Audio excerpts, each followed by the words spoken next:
By what name are you known? There are some who call me...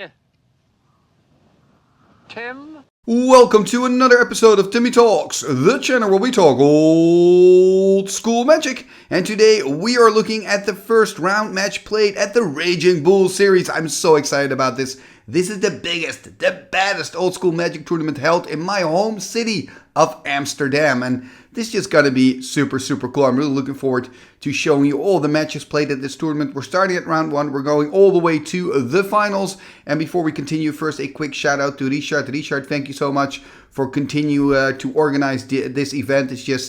It's amazing, and every year it's a highlight. It's a highlight, a Magic highlight for me in the year. So at this tournament, we are playing according to the Swedish rules, meaning we're all playing with cards from A, B, U, and of course the Four Horsemen sets. So we don't have any Fallen Empires in here. We also only have one Strip Mine and no Mana Burn. I'm always getting a lot of questions about that, which is fine, of course, but just so you know, there's no Mana Burn, so if a Suchi gets destroyed, you don't get the burn. So in this first round, we've got Audun, and Audun is playing with a deck that I love. This is Candleflare, and I just love it when people bring this deck to the table. We don't see it that often anymore, so I'm always happy when players bring these decks back to life. And he's taking on Wouter Maas to be exact, and he is playing a blue-white control deck, a little bit more typical. What I do love about his deck, though, he's playing with 3 clones, and clone... Maybe you don't know this, but back in the day when I got my first booster pack, the card that I remember the most from that booster, actually the only card I remember, is Clone. It's one of the reasons that I started playing blue. I just love the idea of the fact that I could now just clone any creature on the board. And back in those days, we used to have these huge multiplayer games with ridiculous decks. So I would like, oh, I've got a clone and I can clone the Shivan, or I can clone whatever else, the Royal, whatever's on the table. That's going to be so much fun. So that's how I got hooked up on blue. But anyway, this is not about me. This is about the Raging Bull series. Now, before I continue to the deck tech section of the video, I've got lovely deck photos of both of these decks. I would first like to tell you something about my Patreon page. Aye, me hearties. If you would like to support the show, you can become a patron at patreon.com/TimmyTalks. We have 3 different patron levels. You can join as an apprentice for just $1 a month. And this will give you access to the Timmy Talks Discord, and you can join in on all the Timmy Talks online tournaments, such as the Color Clash and the Reprint Masters. You can also become a supporter at the Sorcerer level for just $2 a month. When you are a Sorcerer, your name will be mentioned in the end scroll, and if you want, you can play a game against, well, me. But there is more. If you become a supporter at the Pirate level, we can even make an episode together. Aye! Haha! You can also choose to pay annually for a 10% discount. So what are you waiting for, me hearty? Visit patreon.com/TimmyTalks and join the Timmy Talks crew. Arrgh! And we are back and ready to dive into the deck decks. Let's start with the player on the left, that is Audun. Let's take a look at his deck. And here we see the deck of Audun. So Audun is playing Candleflare, and Candleflare is named after 2 cards, Mana Flare and Candelabra of Tanis. Together they form a combo. So maybe these 2 cards is a good starting point here of this deck. So Candelabra of Tanis is an artifact for 1 from Antiquities. It simply reads X, tap, untap, X target lands. So this works together quite well. For example, with Mishra's Factory, you can attack with the factory. While it's attacking, you can untap with Candelabra of Tanis. It can then pump itself, which is pretty funny. Then becomes a 3/3 that's attacking instead of a 2/2. These are just little tricks. The same thing goes for Maze of If, right? You tap Maze to make sure target attacking creature of the opponent doesn't deal damage, but then I can untap the Maze again with my Candelabra, use it again. So now my now my Maze of If stops 2 creatures instead of 1 creature because I've got Candelabra of Tanis. But this Candlestick gets even more powerful when you combine it with this enchantment Mana Flare. So Mana Flare, an enchantment from the core set, 1 red and 2 that reads, whenever a player taps a land for mana, that player adds 1 mana of any type that land produced. So when you've got Mana Flare and you, for example, would tap a mountain, you now get 2 red instead of 1 red. You can use one of those 2 reds for your Candelabra to untap that mountain again, and then you can tap it again. In other words, your mountain can now generate 3 red instead of 1 red if you've got Candelabra of Tanis and your Mana Flare on board. Now you can see how quickly they can get out of hand when you've got like multiple lands. So if you've got 4 lands on board, you now have 12 mana, right? Which is kind of insane. And then you've got your fireballs, right? Your fireballs, they can, of course, you can put all those mana in those fireballs and win the game that way. I mean, he's playing with 4 fireballs. It is clear that his intention is to burn the opponent out. Now, when we look at the rest of the deck, it's quite simple. You just put all the power 9 in there. You put a lot of strong restricted cards in there because they're usually really, really good. And I think this is a good decision. You decide to play creatureless. That means that cards like Balance, for example, just become a one-sided Wrath of God. But also a card like the Abyss is very playable if you're playing creatureless. And then, of course, you're playing 4 counterspells because counter magic is kind of scary for Audun to play against, right? If he loses his Candlestick, if he loses his Mana Flare, if he tries to resolve a Fireball but it gets countered, I mean, he's nowhere, right? So it is a very risky strategy. So he needs the counterspells to make sure that, you know, the components he needs to win the game basically stay on the battlefield or do not get countered when he's trying to resolve them, right? So the counterspells are very important in this deck. And then we're seeing only 1 disenchant main. So this is interesting, right? Because I think one of his biggest opponents here could be a Circle of Protection red that he has to face, because obviously a COP red can stop the Fireball. Then again, he's got 4 counterspells to counter the COP red away, and he's got the disenchant. In the sideboard, again, I find this interesting. We don't see any extra disenchant. So he's very confident that he will be able to simply counter it away, or maybe use a Chaos Orb, of course, to flip on it. So there are a few ways that he can kind of work around a potential COP red. But I think that's one of the cards that he's probably a little bit scared of, you know, that he's trying to find a solution. One of the things I really love, by the way, is when red mages try to find a solution to deal with COP red is by including Fork. We see Fork in this deck as well, because what can happen is your opponent tries to disenchant your Mana Flare. In response, he's going to Fork the disenchant, and he's going to disenchant the COP red, which I always love it when players do that. I think it's very stylish. We see a Fork, of course, in this deck as well. Fork can also be useful to fork a Fireball. So then a Fireball for 10, you fork it. That then becomes lethal for 20.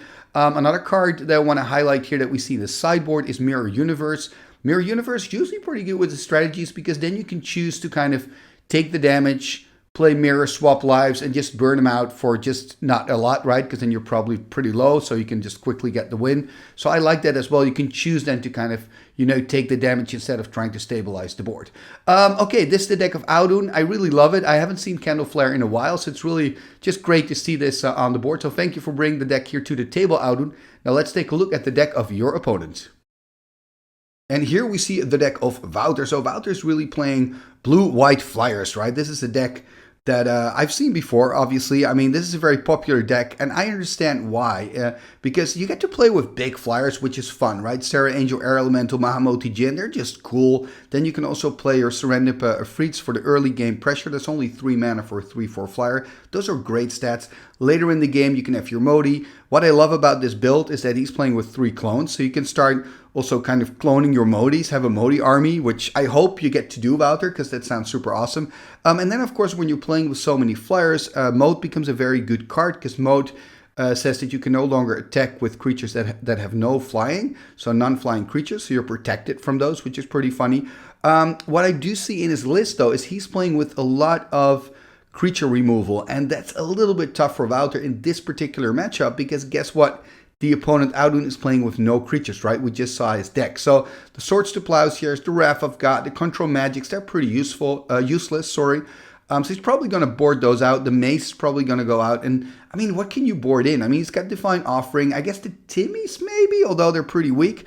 Of course, Blue Elemental Blasts, and I guess the Icy Manipulators could be useful as well. So, he's got some good stuff to board in for game number 2, but in game 1, it could mean that he's going to end up with a lot of dead cards in his hands.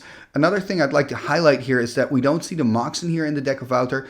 Instead, he's choosing for a more budget-friendly option, an option I've used in the past as well. It's quite good, actually. It's Felwar Stone. So Felwar Stone is a mana rock from the dark. You can tap it, and it can produce any color of mana that your opponent can produce. And then if your opponent, well, and any land of your opponent can produce, I should say.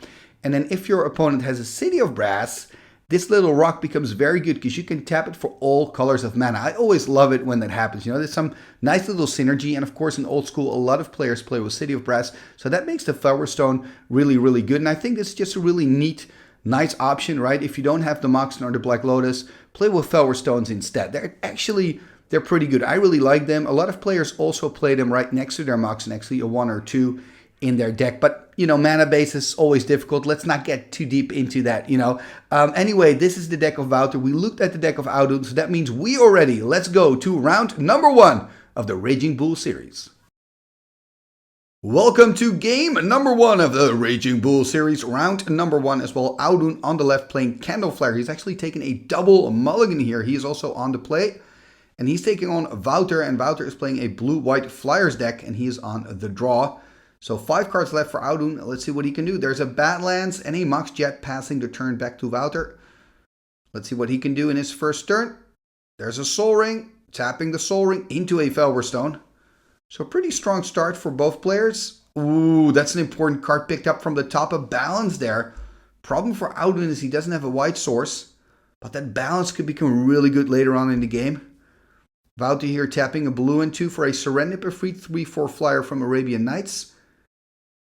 Hasn't dropped a land yet, I believe, exactly. Ooh, Library of Alexandria. Only 4 cards left in hand though for Wouter, so maybe he's going to try to work his way up to 7 cards. We'll see in a moment. First here, a Demonic Tutor. And I guess Audun picked it up from the top there of his deck, so cannot complain with that draw. Now, I wonder what he's going to pick up. I mean, could go for a white source here, because he also has that Swords to Plowshares in hand. The problem for Audun here is really the mana base. It doesn't have any blue mana either, because then you could maybe pick up a draw 7, like a Time Twister, or you could go for an Ancestral Recall. I'm not 100% sure if Wheel of Fortune is in his deck, by the way. Because then Wheel of Fortune could also be an option. He's going here for the Mox Pearl. Understandable. And then I wonder if he's going to go for, Mox Pearl Balance, or if he's going to go Mox Pearl Swords, or maybe just passing the turn. Here we see Wouter putting a card there on the bottom, giving the deck back here to Audun. So 4 cards for Audun: Fireball, Balance, Swords to Plowshares, Mox Pearl.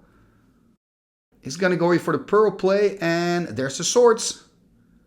So Wouter going to gain 3 here, going to go up to 23. And if Wouter can find a Disenchant, that would be really good for him. Just passing the turn, so probably want to work his way up to 7 cards in hand. I believe he's got 5 in hand at the moment, passing the turn. So this will be card number 6, if I'm not mistaken. Clone there from the top.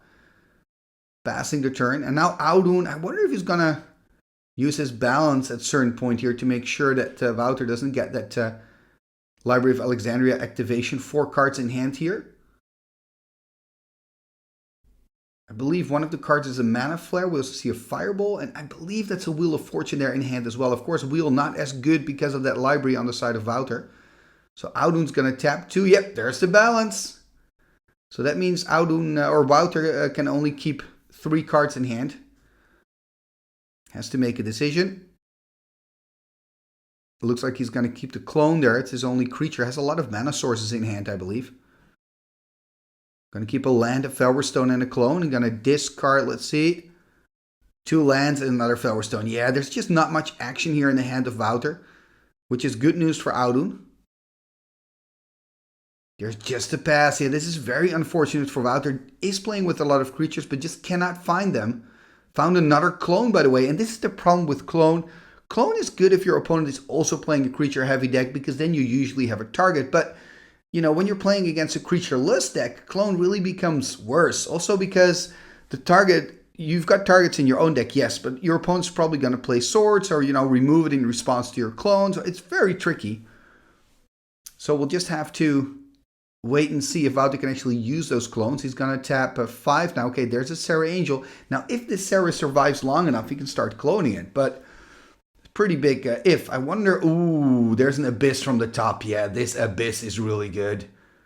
This Abyss, because I was wondering, is he going to fire off his Fireball to kill the Serra Angel? But now he's got the Abyss, doesn't even have to think about it. I mean, the top of the deck has been very kind to Audun here. Giving him the Balance, the Tutor, now the Abyss. It's going to tap 3 and, ooh, first do Mana Flare. First going to deploy the Mana Flare.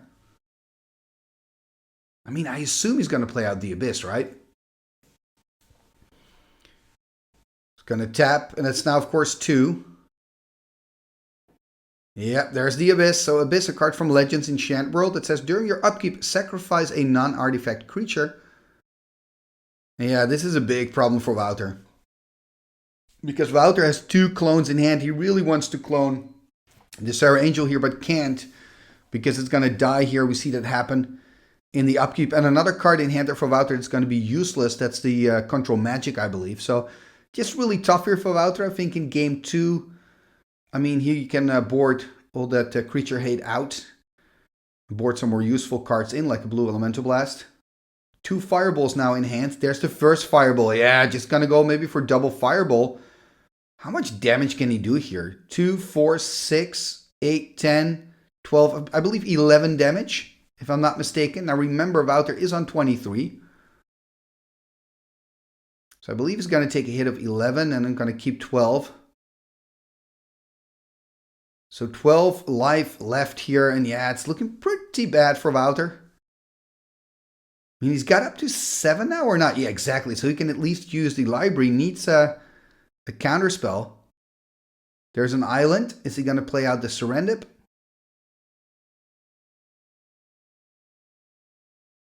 mean, Wouter here in the tank. Yeah, I guess you just have to play out the Serendip, and then at least, I don't think he's got a counter spell in hand, but pretend to have one in hand.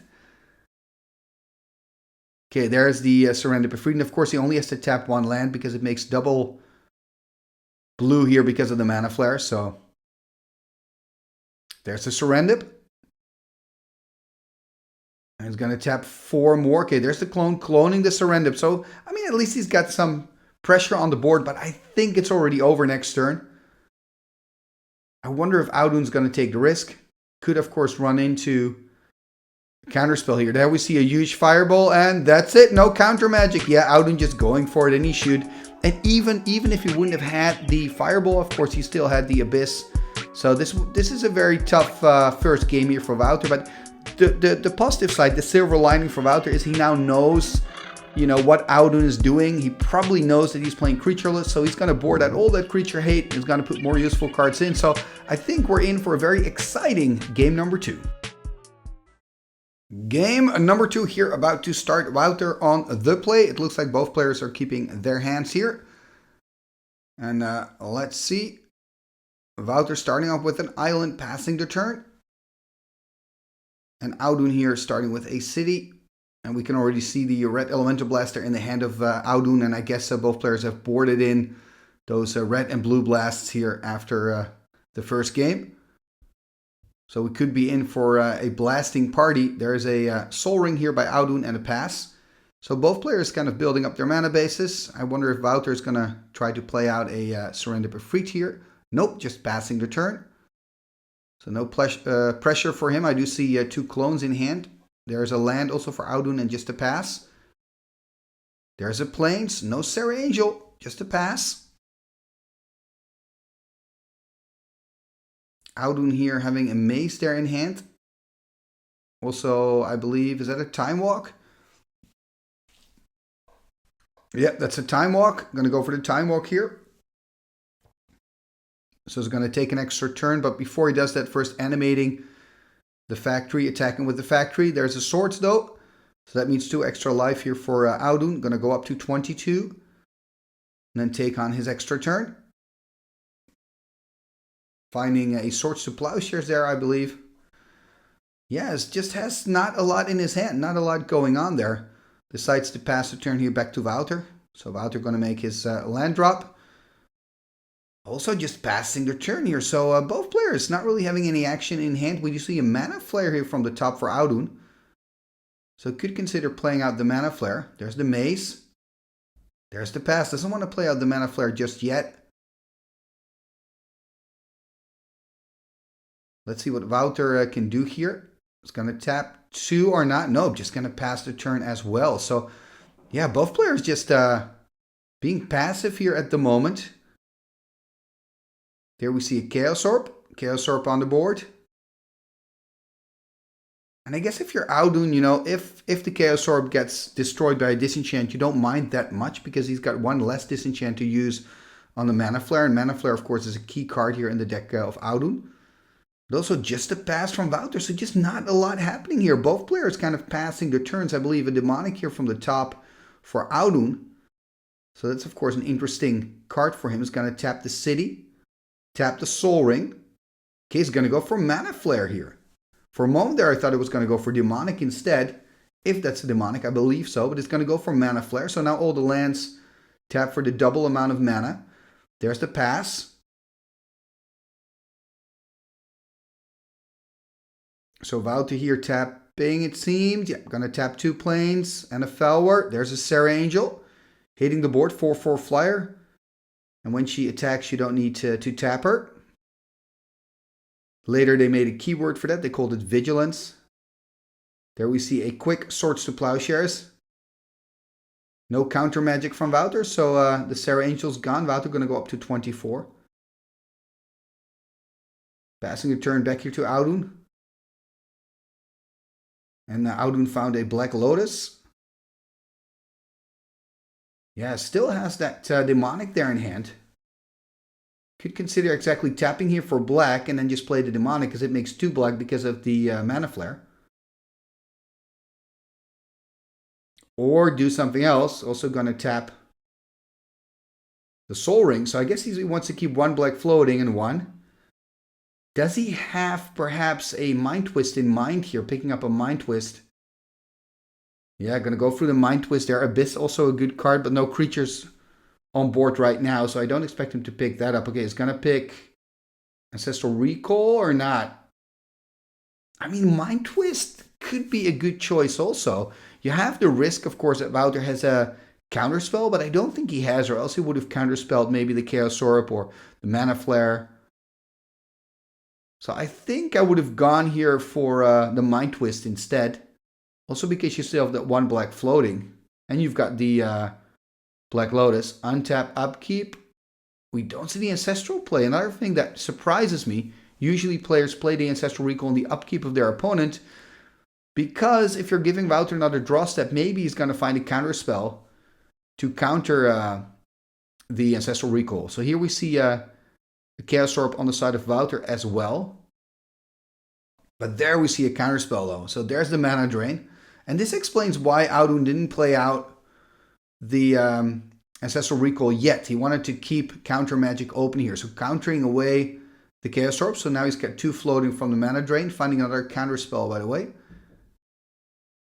There we see the Ancestral Recall. So he's got 2 floating, 2 colorless floating from the mana drain on the Chaos Orb and 1 blue floating from the tapped land. Because remember, it produces the double amount of mana instead because of the Mana Flare. Here's a Library of Alexandria. Ooh, that's a problem. How many cards in hand here for Audun? I believe 7. Exactly, going to tap it first for a card. Almost wanted to play something out already. Then there's the Mana Flare. Yeah, this is really good. Now all he needs is some fireballs. Well, and some more lands, I guess. There's the pass, but he's probably going to find it very quick, though. There's a Disenchant. Are we going to see a counterspell on the Disenchant? I guess we are. It's going to tap the City of Brass for double blue. Yep, there's the counterspell, which is really nice, by the way, when you play Mana Flare. Oh, there we see a blue Elemental Blast on the Mana Flare, and I'm liking this line of play here by Wouter. Knowing that Mana Flare is maybe even a bigger key card here than Candelabra of Tanis. There's another counterspell though. It's going to sack the Black Lotus. Produce 3 blue. Use 2 of those for the counterspell. Passing the turn. Now remember, Swedish rules means no mana burn. So there's no burn here for Audun. There's another island in a pass. And what I wanted to say is a nice thing about playing with Mana Flare is that all of a sudden you only have to tap 1 island to play a counterspell. There we see a Mox Sapphire. Also has a recall in hand there. Could consider recalling the Ancestral Recall to try to kind of refill his hand here. It's going to tap a blue and 2. Thinking about his hand, like what cards would I then put away with the recall, which is tough. He's got Control Magic in hand, Red Elemental Blast, I believe a Swords to Plowshares, and is that a Disenchant or a Swords? Hard to see. Okay, he's going to put away 2 cards. It's a balance. So balance and Swords into the graveyard. Those are really good cards. He's going to pick up Ancestral Recall. And I mean, yeah, these are also good cards, of course. And Mana Drain. Yeah, this is tough for Wouter, knowing that your opponent has another counterspell here in hand. Passing the turn here back. So, yeah, Wouter in a difficult position. Doesn't really have anything going for him there, it seems. Believe he's got clones in hand again. Tap a blue. There's an Ancestral Recall. Gonna draw 3 cards. 1, 2, 3. Finding the Abyss, a Disenchant, and a Fireball. That Fireball, of course, is important. And now he's back on the Library of Alexandria train. Yeah, it's looking very bad here for Wouter. There we see a Strip Mine. And there's a pass. Wouter tapping 2 white. Okay, there's another Felberstone. Actually only has to tap 1. Oh, and look at this, untapping the library so he can draw even another card. Yeah. Oh man, Candelabra of Taunus and Library of Alexandria, that is really dirty. It's beautiful and it's dirty at the same time. And Wouter cannot do anything here. There's another Candelabra even. He can make even more mana. This is sick. I mean, I think we're about to see a huge Fireball. It's probably going to take a while, right? He wants to get some more lands perhaps on the board. I don't know. So he's going to tap everything already. 2, 4, 6, 8, 10, 12 mana. Then he's going to untap. So he still has 6 in the pool. Right, or actually he still has 7 in the pool. Then he can tap those for another 10. He'll have 17. So I believe, if I'm counting correctly, he now has 17 mana. He does need to take his own City of Brass damage, of course, but I'm sure he will in a moment. Then he's going to untap them again. So he has 12 mana left. He can tap them again. He'll have 22 mana. Wow, and he can just kill him. Well, he can actually, because he's on 24. Oh, but he's got Fork as well. Is that a Fork? Can he do Fork Fireball? Oh, this is insane. This is insane. Let's just see what's going to happen. I'm not even sure if I counted correctly, but I think if that's a Fork, he's dead. If that's not a Fork, I believe he can survive, because I think he can Fireball for 21. But not 100% sure. Let's see. Here we see the Fireball, right? First things first. Fireball. Yep, Fork in the Fireball. Now he's dead. It's a Fork. That's it. He is dead. Yeah. And there was just nothing that Wouter could do here. And I think what this game really showed is, yes, Candleflare creatureless is very powerful, but also the problems that Wouter has, you know, because he's playing a creature deck with a lot of answers to creatures. You know, Audun playing creatureless, and also the clones were a huge problem as well for Wouter. I believe he had now 2 clones in his hands again. Couldn't really get those clones to really do anything against the deck of Audun. So very convincing victory here in round number 1 for Audun. Please join me again next time for round number 2 of the Raging Bull series. And next time I'm going to continue with round number 2 of the Raging Bull series, and then we've got these 2 decks playing against each other. We've got Aitor playing with Mono Black Drain. So I mean, this deck, it's so cool. It's a deck built around Drain Life, and he's playing with 4 Sacrifice, 4 Greeds. This deck is insane. And he's taking on Michael, and Michael is playing a Rook Valley deck, so a deck built with Rook X and Diamond Valleys. Also a pretty sweet deck, so 2 really cool decks going mano a mano next time. So if you want to make sure you don't miss that, hit that subscribe button and ring that bell. Okay, and now that you're ringing bells and subscribing anyway, please take a moment to like, share, and comment on this video. All these things are free and really help the channel move forward. Talking about moving forward, you can also become a patron of the show. Check out patreon.com/TimmyTalks for all the information. What shall we do with the drunken sailor? What shall we do with the drunken sailor? What shall we do with the drunken sailor? Early in the morning, way hey and up she rises, way hey and up she rises, way hey and up she rises. Early in the morning, putting in the longboat until he's sober, putting in the longboat until he's sober, putting in the longboat until he's sober. Early in the morning, way hey and up she rises, way hey and up she rises. Rises early in the morning. Pull out the plug and wipe it all over.